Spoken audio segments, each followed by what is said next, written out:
Good morning everyone, কেমন আছো তোমরা? আমার মিষ্টি ভালোবাসার বন্ধুরা নিশ্চয়ই ভালো আছো। তো আমিও ভালো আছি। তো বন্ধুরা দেখতে পাচ্ছ আমি রান্না বসিয়েছি। এখন বাজে হচ্ছে 7টা, এখনো বাজেনি। কেন বলো তো? এত সকাল সকাল রান্না করছি, কারণ আমার বর কাজে যায়, ওই জন্য দুপুরের লাঞ্চটা নিয়ে যায়। তোমাদের আগেও বলেছি, এখনো বলছি, এই জন্য সকালবেলা রান্নাটা শুরু করলাম। তো বন্ধুরা দেখতে পাচ্ছ আমার সবজিটা হয়ে গেছে। সবজিটা এখন নামিয়ে রাখি। তো কড়াইটা ধুয়ে নেব। ধুয়ে নিয়ে তারপর আমার বরের জন্য মুড়ি ভাজি করবো। ও তো কাজে যাবে, ওই জন্য ও ব্রাশ করার পরে করব। এখন কড়াইটা ধুয়ে রেখে দিই।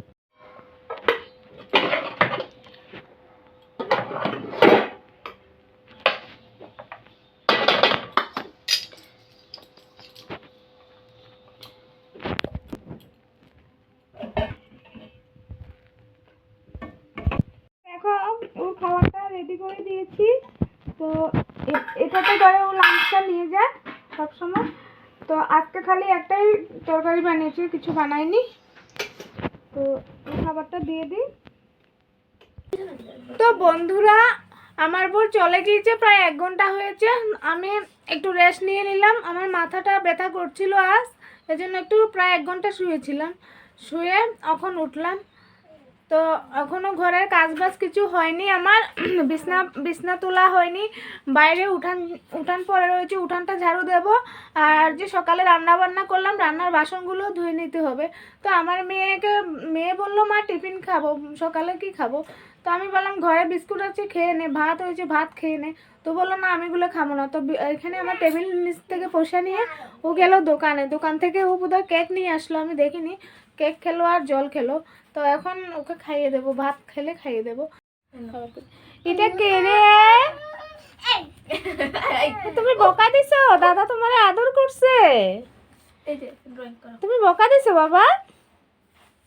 ও, তুমি লেখাপড়া করো? আরুষ কই? আরুষ, আরুষ এইদিকে বাবা, এইদিকে।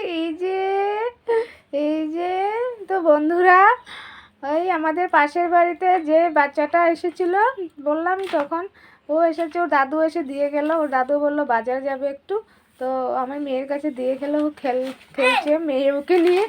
দেখো কি করছে।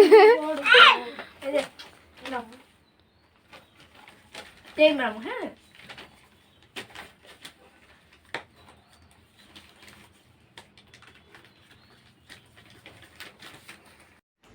দেখতে পাচ্ছ আমার মেয়ের জন্য খাওয়া নিয়ে আসলাম, সকালের খাওয়া। ও সকালে তো বললামই কেক খেলো, আমি তো শুয়েছিলাম তখন।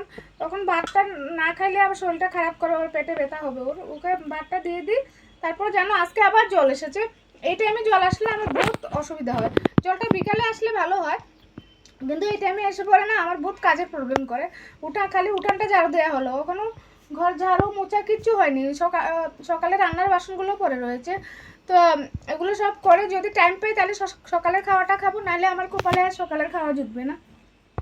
বন্ধুরা অনেকক্ষণ পরে তোমাদের সামনে আসলাম। আজ অনেক কাজ ছিল, আমার বর যাওয়ার পরে আর তোমাদের সামনে আসতে পারেনি। শরীরটা ভালো ছিল না, তো আমি শুয়েছিলাম অনেকক্ষণ। তখন তো বললাম, উঠে জল আসলো, জল ভরালাম, তারপর ঘর মুছে বাথরুম ছাপা করে এই মাত্র স্নান করে আসলাম। তো এখন শাড়ি বের করেছি, দেখতে পাচ্ছ। একটা রিলস ভিডিও বানাবো আর একটা কমেডি ভিডিও বানাবো। তারপরে একটু রেস্ট করব, তারপরে আবার জুম্বা ক্লাসে যেতে হবে। বন্ধুরা আমার এখন একটুকু রেস্ট নেই। তো আমার মেয়েকে আবার দুপুরের খাওয়াটা খাইয়ে দিই। দুপুরে তেমন কিছু বানাইনি, সকালে যা বানিয়েছি ওইটাই দুপুরের খাওয়া। মেয়েতে হয়ে যাবে রাত্রে, তারপর বানাবো কিছু একটা। তো আমি জুম্বা ক্লাস থেকে চলে আসলাম, প্রায় 1 ঘন্টা হলো। তো আমার মেয়ে ও পাশের বাড়িতে ছিল। তো আমি বলে গিয়েছিলাম, একলা একলা কি করবি, যা ওই ভাইটার সঙ্গে খেলতে। তো ও চলে গেল খেলতে।